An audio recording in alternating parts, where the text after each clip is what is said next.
مقدمات سے جو جعلی مقدمات سے ان سے بریت بھی اللہ تعالیٰ نے عطا فرمائی ہے۔ 8 فروری کو عوام پر مشتمل اب سب سے بڑی جے آئی ٹی بنے گی انشاءاللہ، جے آئی ٹی بھی بنے گی اور سب سے بڑی عدالت بھی بنے گی، تو انشاءاللہ وہ پھر تاریخی فیصلہ دے گی۔ اور ہمیں اپنا جو ہے نا یہ باتوں کو بڑے غور سے صرف سننا نہیں چاہیے، اپنے پلے پلے باندھنی چاہیے کہ یہ ہے ہمارے ملک کی تباہی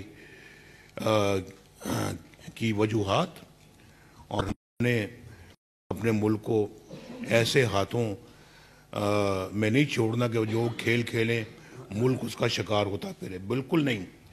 بہت امپورٹنٹ باتیں ہیں اور اپنی ذات کے لیے بالکل نہیں کر رہا، آپ یہ توقع کریں بھی نہ کہ 3 دفعہ وزیر اعظم بننے کے بعد میں اپنی ذات کے لیے کوئی بات کروں گا۔ مجھے اب آج اگر کوئی چیز عزیز ہے تو صرف پاکستان ہے، اس کے 25 کروڑ عوام ہیں، ان کی ویلفیئر ہے، ان کی خوشحالی ہے۔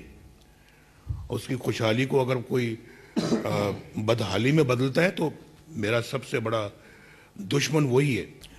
وہ میں داستان سنانا چاہ رہا تھا، پہلی بھی آپ نے سنی ہے، لیکن وہ ایک بڑی ایک معنی خیز قسم کی داستان ہے جو بار بار میری توجہ ادھر جاتی ہے اور میرے منہ سے یہ باتیں نکلتی ہیں، بار بار نکلتی ہیں۔ کئی دفعہ میں سوچتا ہوں کہ میں بار بار کیوں بات کرتا ہوں، لیکن کرنی پڑتی ہے۔ یہ باتیں یاد رہتی ہیں اور زندگی بھر یاد رہیں گی، یہ نہیں بھول سکتی۔ یہ وہ زخم ہے جو کبھی بھریں گے نہیں۔ اور جیسے میں نے لاہور آ کے یہ کہا تھا 21 اکتوبر کو کہ میں کسی انتقامی جذبے سے یہاں نہیں آیا، میں نہیں چاہتا کہ کوئی انتقام لیا جائے، لیکن حساب تو لینا بنتا ہے۔ یہ تو پوچھنا چاہیے کہ ایسا کیا کیوں اس ملک کے ساتھ؟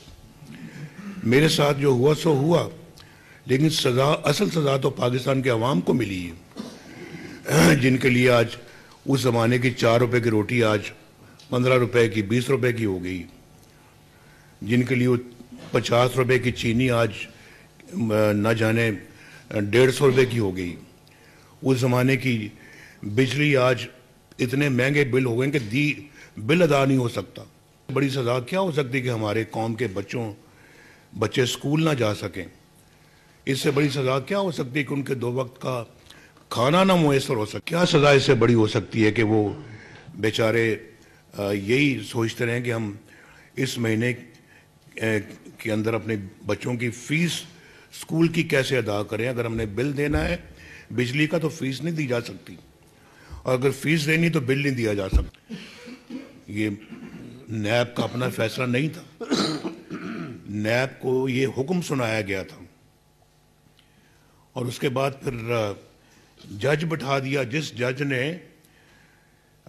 میرے خلاف فیصلہ سنایا تھا، اس جج کو جسٹس اعجاز الحسن کو مانیٹرنگ جج لگا دیا کہ جی آپ بیٹھیں اور آپ سپروائز کریں سارے مقدمے کو، کارروائی کو، اور آپ نے مطلب یہ ہے کہ جی آپ نے انشور کرنا ہے کہ نواز شریف کو سزا ہوگی، اور جلدی سے جلدی ہوگی۔ ویکینڈز پہ بھی کورٹ لگا کرے گی۔ اتنی جلدی تھی سزا سنانے کی کہ ویکینڈز میں بھی، اور جج کو چھٹی بھی لینے سے منع کر دیا گیا کہ آپ نے یہ کام کرنا ہے۔ یہ اتنی بڑی سازش ہے اس ملک کے خلاف جس کا آپ اندازہ نہیں کر سکتے۔ یہ اس لیے میں بار بار یہ بات کرتا ہوں، میں کہتا ہوں جی کہ یہ پاکستان کے خلاف اور 25 کروڑ عوام کے خلاف یہ ایکشن ہوا ہے، یہ سازش ہے، اور 25 کروڑ عوام کو اس کا نوٹس لینا چاہیے، پورا نوٹس لینا چاہیے۔ میں کسی انتقامی جذبے سے یہ بات نہیں کر رہا، لیکن یہ معاملہ بہت سیریس ہے۔ وہ کون لوگ ہیں جنہوں نے یہ کام کیا اور کیوں کیا؟ وجہ پتہ لگنی چاہیے۔ میں نے تو جنرل باجوہ کے خلاف کوئی سازش نہیں کی، کبھی نہیں کی، نہ میں نے کبھی جنرل راحیل شریف کے خلاف کبھی سازش کی ہے، نہ کبھی کسی اور کے خلاف کبھی کوئی سازش کی ہے۔ ہم نے تو اپنا کام کیا ہے۔